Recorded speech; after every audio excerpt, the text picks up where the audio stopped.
Baiklah, di sini saya akan menjelaskan tentang seleksi berupa definisinya, pentingnya seleksi, pendekatan seleksi, metode yang digunakan dalam menyeleksi, konsep dasar seleksi, dan masa percobaan. Nah, apa itu seleksi?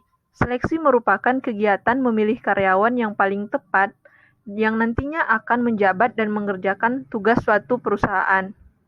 Yang paling tepat di sini maksudnya yang paling qualified, yang paling kompeten di antara semua pelamar.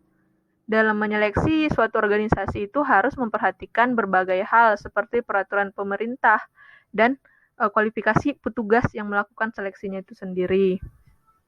Kualifikasi untuk menyeleksi beberapa pelamar itu bisa mencakup umur, jenis kelamin, keahlian, pengalaman pendidikan, bakat, dan sebagainya. Mengapa seleksi menjadi penting dilakukan dalam suatu organisasi? Karena keberhasilan atau performance pimpinan sangat bergantung pada kemampuan kerja dari karyawannya. Yang kedua, biaya dalam melakukan suatu rekrutmen yang lengkap dan baik itu relatif lebih mahal dibandingkan melakukan seleksi saja. Yang ketiga, terdapat implikasi legal dalam melakukan seleksi atau seperti tidak membeda-bedakan. Kemudian dia menekankan pada kehati-hatian. Sistem atau pendekatan yang biasa dilakukan untuk menyeleksi itu bisa kita bedakan menjadi dua. Yang pertama itu successive hurdle selection approach.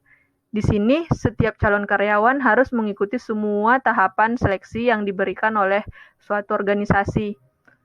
Jika pelamar gagal dalam suatu tes atau tahapan, maka dia tidak boleh melanjut ke tahapan berikutnya.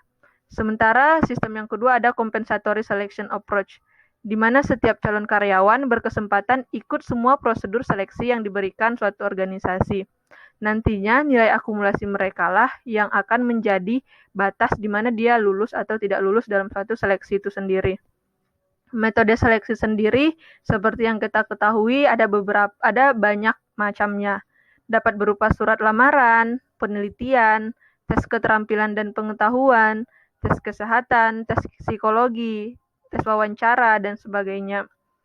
Dan metode seleksi sendiri bisa kita bedakan menjadi metode seleksi yang tertutup dan terbuka.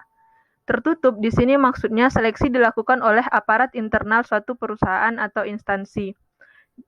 Kalau tertutup ini soal-soal ujian dan proses pengkoreksian juga dibuat oleh internal perusahaan itu sendiri. Sementara metode terbuka itu proses seleksi dilakukan oleh pihak luar atau eksternal, misalnya lembaga psikologi yang menyeleksi tahap wawancara suatu perusahaan.